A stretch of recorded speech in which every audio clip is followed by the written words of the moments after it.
Buen día a todas mis babies hermosas. ¿Cómo andan? Qué emoción estar aquí. Me emociono mucho porque ya ha pasado una semana, más de una semana de que subí el último video porque yo estaba de vacaciones. Así que claro que tenía que darme el mini descansito de una semanita. Igual, obviamente, para mí hacer videos es algo que amo mucho y me gusta, pero con cachorro, porque claramente que mamá está de vacaciones con bebé, entonces no es como vacaciones real. No podía, porque como que no estaba cumpliendo con todos sus horarios y la cosa de siempre, así que realmente no podía hacer lo mismo que hago siempre. Para que se hagan una idea, toda la vida que tengo yo realmente fuera de ser mamá, es decir, subir mi contenido, trabajar, tener mis sesiones online y estudiar, porque también lo hago, es cuando bebé se duerme. Y bebé se duerme a las 7:30. Entonces sí, se duerme temprano, pero a esta hora yo estoy así. Les digo que la cara que me ven aquí por YouTube es porque me remaquillo y me súper esmero porque está difícil.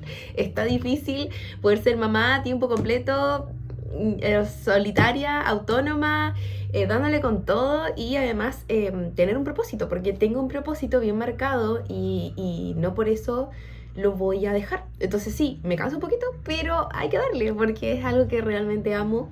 Amo mucho el poder informarles, por ejemplo, a ustedes todo acerca de lo que a mí me hubiera gustado haber escuchado. Y no solo eso, sino también para poder tratar de abrirles un poquito la mente, porque ya les he dicho muchas veces, no es que tienen que hacer aparecer la salida, sino que la luz de salida siempre ha estado prendida, solo que tienen que abrir los ojos para poder verla. Entonces, en la medida de lo posible que yo pueda ayudarlas a abrir un poquito más los ojos y abrir un poquito más la mente, ya sea con conciencia o con lo que yo pueda entregar, ya me doy por pagada. Así que bueno, mis niñas, después de esa introducción, ya vengo con todo con el capítulo de hoy. El capítulo de hoy nace a raíz de que muchas de ustedes, babies, me hablan por interno siempre.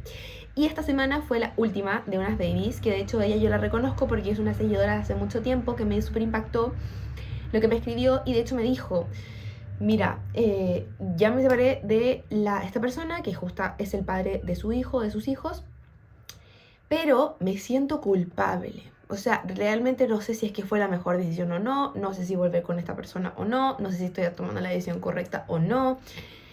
Y de ahí dijo, ¡pum!, mi cabeza hizo un clic gigante y dije, esto es lo que tengo que hablar.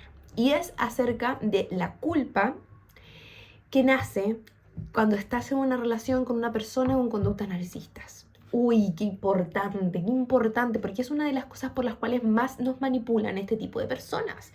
Aunque no lo crean, o sea, su gran arma siempre va a ser el cultivar la culpa dentro tuyo y el hacerte sentir culpable hasta porque una mosca vuela y hasta porque tú existes y respiras aire. O sea, literal, sí, eso pasa.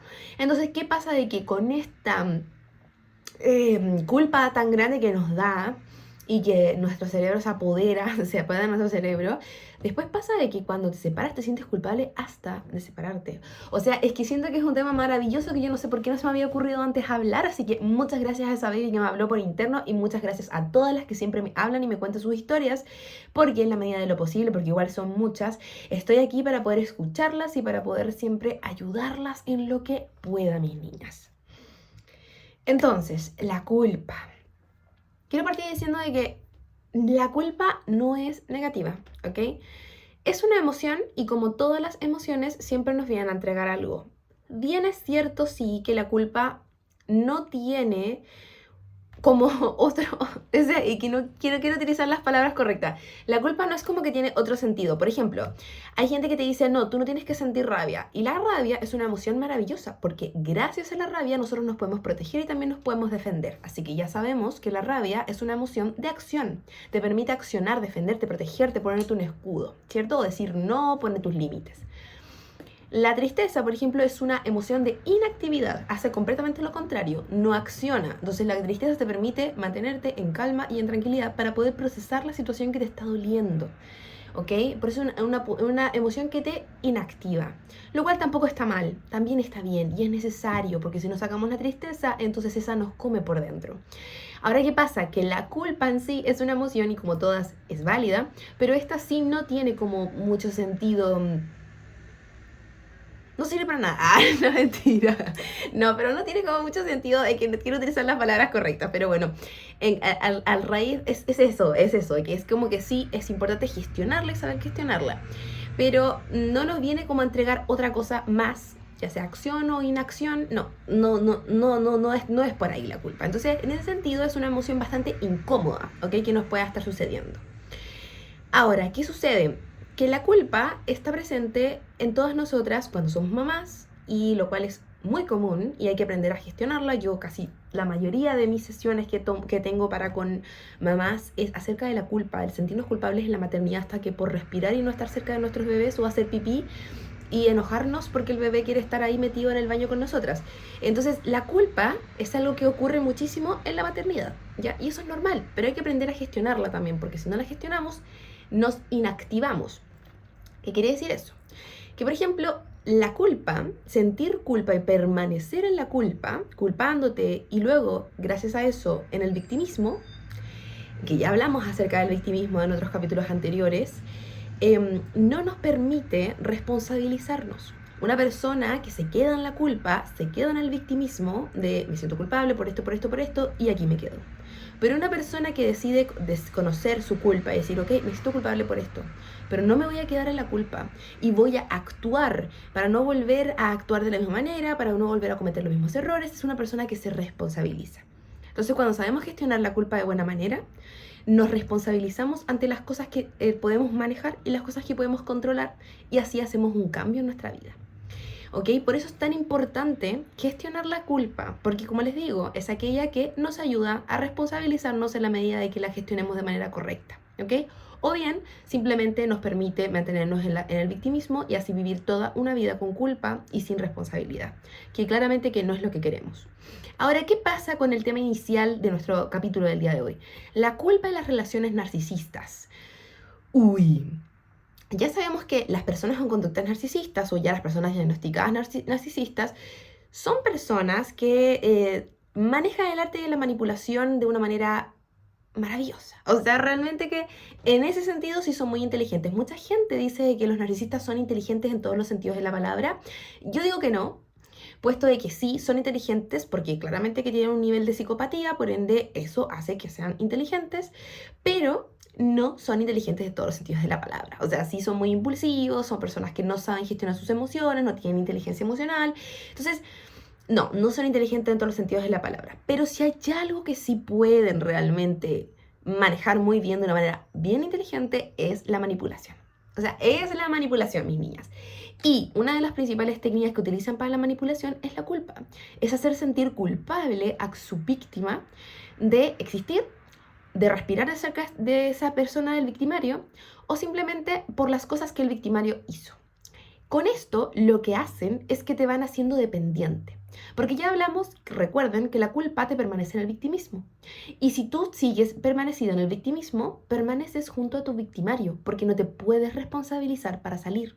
Entonces, ellos saben que la culpa es una emoción que inactiva, es una emoción que no te permite avanzar por sentirte culpable. Y es ahí donde más te machacan, te smashing. O sea, literal es como que van y te dan y te dan y te dan y te dan y te dan y te dan para que en algún momento tu cabeza no pueda hacer el clic y diga, no soy culpable, quiero salir de aquí. No te permiten sacar la cabeza debajo de la tierra. Te la meten debajo de la tierra, no te permiten sacarla. Entonces, por ejemplo, les voy a poner ejemplos de mi vida. Ya saben que yo no hablo desde el profesionalismo, porque no soy psicóloga, soy muchas cosas, así que por eso sé mucho acerca de emociones, pero no soy psicóloga. Pero sí soy una sobreviviente de violencia narcisista, así que les puedo hablar desde mi experiencia. ¿Cómo utilizaba mi ex la culpa a su favor y para negativa mía, por ejemplo? A ver, me hacía sentir culpable por las cosas que él hacía. Recuerdo muy bien cuando él, ya les conté un poquito acerca de mi historia, cuando yo estaba embarazada, él me engañó, y entonces yo con 7 meses y medio de embarazo viajé de Italia, que era el país donde estaba viviendo en ese momento con él, a Chile sola, porque obviamente no iba a seguir con una persona que me había engañado en ese momento. Necesitaba volver con mi familia para poder tener un poco de apoyo y de red de apoyo real y verdadera. Y cuando decidí volver a intentarlo nuevamente, porque les digo que yo seguía metidísima en el círculo de la violencia, o sea, yo no me daba cuenta de nada, yo solo pensaba que él era una persona infiel pero no violenta. Entonces yo dije, si no lo intento nunca con el padre de mi hija, nunca voy a saber cómo qué hubiera pasado ni cómo hubiera sido realmente. Quise creer que era un error y aún así todavía no lo había perdonado.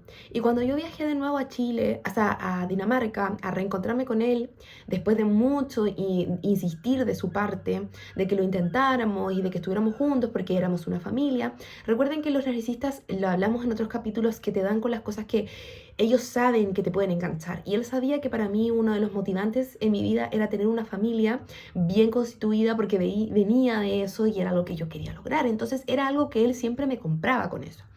Cuando volví a Dinamarca, mi bebé tenía 6 meses, entonces habían pasado menos de un año desde que él me había engañado. Eh, y yo todavía realmente no podía perdonar la situación, había sido bastante doloroso para mí.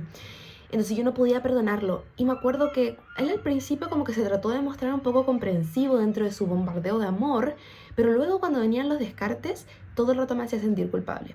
Que era yo la que no permanecía, o sea, la que no permitía que nuestra relación estuviera bien, de que yo lo trataba mal, de que yo no... ¿Por qué? Porque yo no lo podía perdonar, de que era egoísta porque no lo estaba perdonando, de que yo estaba loca porque estaba insegura de él, y de que estaba celosa, era celópata, de que yo era la que tenía que tomar ayuda psicológica porque no estaba bien, por cómo lo trataba y porque no lo quería y porque todavía no lo había perdonado. Entonces imagínense, te culpan de cosas que realmente no tienen ningún sentido. También me llegó a culpar muchas veces por existir. O sea, simplemente había algo que en su vida no avanzaba bien, que no tenía nada que ver conmigo, que claramente no era nada que ver con mi propio ser ni existir. O sea, no es como que yo hubiera hecho algo cerca de él para que él realmente tuviera este tipo de reacción conmigo, sino que lo que era simplemente, no sé, le iba mal en el fútbol, le iba mal en el trabajo, o le frustraba que tal día no iba a poder salir de noche porque tenía que ver a su hija, o lo que fuera, y entonces automáticamente me culpaba porque me decía muchas veces, muy seguido, de que desde que yo y su hija llegamos a su vida se arruinó, de que nosotros éramos las causales de arruinarle la vida, de que tenía que sentirme mal por haberle arruinado la vida, de que desearía que yo estuviera muerta porque todos los problemas que tenía en su vida eran gracias a mí, y así con un montón de cosas.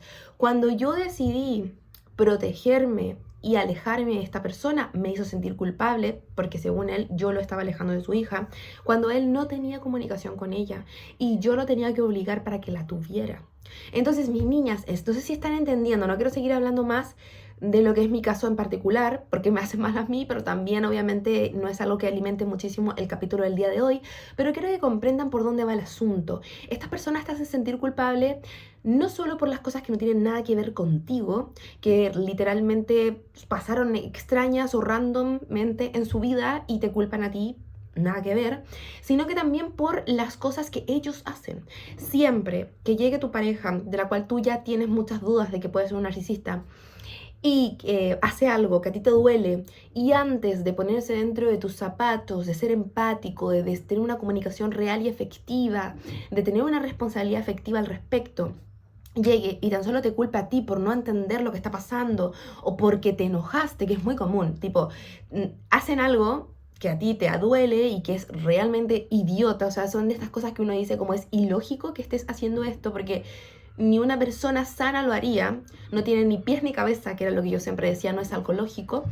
Y aún así esa persona, en vez de llegar a ti y decirte calmadamente, oye, sí, me equivoqué, cometí un error, ¿qué puedo hacer para que te sientas mejor?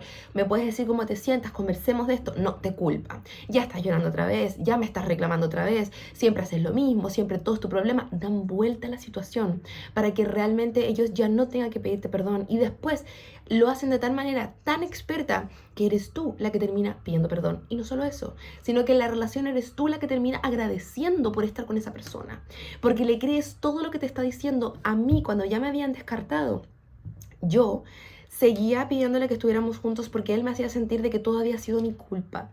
O sea, me hacía sentir de que yo era como un desastre porque me habían descartado, de que todo había sido mi culpa por el cual él se había ido, por ende yo era la que tenía que pedirle perdón para que él tratara de llegar, para que tratara de venir, para que me viera como en algún momento me vio.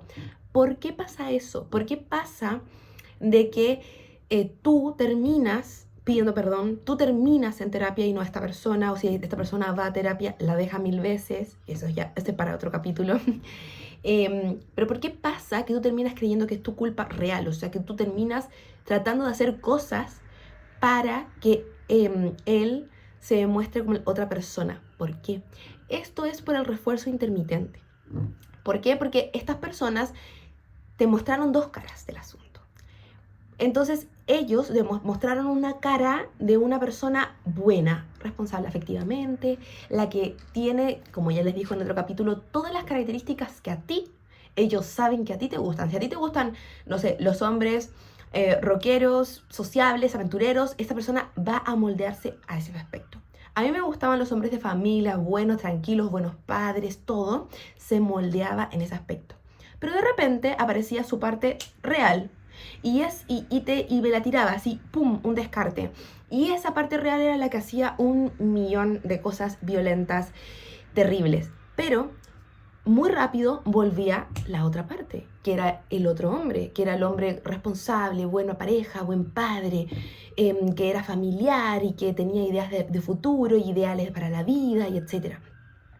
Tu cabeza dice como que es real, que es cierto y que no. ¿Cuándo vuelve este otro hombre? Y no te deja dejarlo, porque todo el rato estás diciendo, sí, pero hace esto. Pero no, también hace todo esto bueno, que hizo lo que me enamorara de él. Y yo estoy esperando que esa parte buena llegue y se quede. ¿Cuándo se va a quedar? Pero el problema es que esa parte buena no llega, ni tampoco se queda. Y cada vez es más corto el tiempo de intermitencia. Si al principio las olas de intermitencia eran así, que me acuerdo que mi psicóloga me lo explicó así, que eran como... todo está bien y pum, hace algo malo y todo está mal. Y de nuevo, pum, baja de nuevo, todo está tranquilo, vuelve a ser la persona que yo quería, pum, sube de nuevo. Como unas olas, háganse la idea para los que me están escuchando por Spotify, no me están viendo por YouTube, vayan a verme a YouTube, sino es como unas olas, ¿ok? La parte de abajito de la ola es calmo, todo está bien, persona ideal, hay algo muy malo de nuevo. Y ahí estamos arriba, estamos en el pico, esto es todo terrible, parece insostenible, no puedo creer el nivel de violencia, pum, de nuevo, todo tranquilito, y de nuevo vuelve de nuevo. Este espacio al principio de la relación es largo. Es como que es mucho tiempo, todo muy bien, todo muy bueno, y pum, de la nada sale algo malo, muy malo, y después de nuevo todo muy bien, mucho tiempo, 1 mes, podría ser 2 meses. Pero mientras más avanza la relación, ese espacio de intermitencia es más corto, y más corto, y más corto, y más corto, lo que hace que se te vaya generando una adicción. Eso se llama refuerzo intermitente. Entonces, ¿qué pasa? Que el refuerzo intermitente genera una disonancia cognitiva en tu cerebro, que realmente cree que existen dos personas en una. Tú dices, me acuerdo que yo lo hablé con mi psicóloga y le dije, pero es que yo estoy esperando constantemente que vuelva esa otra persona, que sea solo esa persona, que no aparezca ese otro malo, o ese otro infiel, o ese otro que hace daño, o ese otro que es violento, o ese otro que sale con estas cosas ilógicas que les digo de repente que no tienen ni pies ni cabeza. Pero eso no va a pasar. La psicóloga me acuerdo que me dijo, mirándome a la cara 1000 veces, no va a pasar. Porque, Lady, tienes que meterte en la cabeza que esa persona no son dos personas, que es una sola persona. Y esa persona, por un lado, actúa de acuerdo a lo que sabe que a ti te gusta para poder engatusarte, y la otra es la real. Si te quieres quedar, te tienes que quedar sabiendo de que nunca va a ser esa persona ficticia que él generó para ti, sino que siempre va a ser esa que no te gusta. Y eso va a seguir pasando y va a seguir pasando 1000 veces. ¿Qué pasa? Que esta disonancia cognitiva es la que te genera la culpa. Y es la que te hace decir, no, pero es que sí, me hizo todo esto, esta lista de cosas muy malas. Pero también hizo esta otra lista de cosas muy buenas y de verdad no entiendo nada. El tipo de que cuando estamos bien, estamos muy bien. Y cuando estamos mal, estamos muy mal, pero a nivel insano, nivel violento. Es eso, mis niñas. Es eso. Entonces, ¿qué pasa? Que después cuando logras salir del círculo de la violencia, este mismo refuerzo intermitente es el que te ataca y el que te empieza a decir, hoy extraño esa parte buena que era él. Extraño esa parte ficticia que generó para mí, para que me enganchara, pero que no es real. ¿Qué pasa si cometí un error? Porque a lo mejor esta vez sí podía llegar a ser como es esa parte ficticia. No, mi niña, eso no va a pasar. Porque esa persona no son dos personas en una, es una sola. Y su real cara Es esa que te muestra cuando estás en el piso llorando, cuando estás gritando de que ya no puedes más de tanto abuso. Esa es la cara real. La otra, que se ve muy real, te lo prometo. Yo cuando miro hacia atrás digo, no, es que se ve muy real, es que no puedo creer cómo lo haya inventado. Es inventado.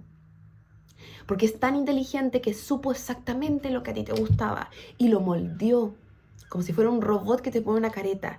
Y lo peor no es eso, es que lo moldea diferente para cada una de sus parejas. Mis niñas, ahora ya saben, esa culpa que te viene cuando terminaste la relación no es real, es adicción.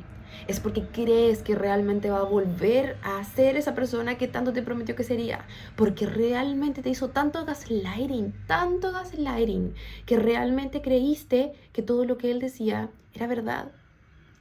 Que él no era malo, que él era bueno, que tenías que darte una piedra en el pecho porque él estaba contigo, porque él te había elegido a ti y no tú a él. Mi niña, eso no es verdad. Eso no es verdad. Por favor, escúchame a mí, que estoy viviendo en este centro de crisis para víctimas de violencia, porque no escuché a nadie cuando alguien me lo podía decir. Estoy aquí para que tú me escuches. Tú puedes darte cuenta de esto. Solo tienes que empezar de a poco a abrir un poco más tus ojos. Y si ya saliste de ahí, mantente firme. Y recuerda siempre, esa persona no es la que te mostró que sería, es la que es cuando te duele. Esa persona es. Un besito a todas, espero que les haya gustado mucho este capítulo. Ya saben lo que les digo siempre, por favor suscríbanse en YouTube, déjenme un comentario, activen la campanita, porque yo sé que les hacen bien mis videos y como les gusta, por favor mis niñas, denme ese amorcito. Y en Spotify también lo mismo, activen la campanita, denme amorcito, compartan mis capítulos, de verdad mis niñas, porque esto es algo que yo quiero que llegue a muchas más mujeres. Un besito. Y les mando todo mi amor y energía bonita.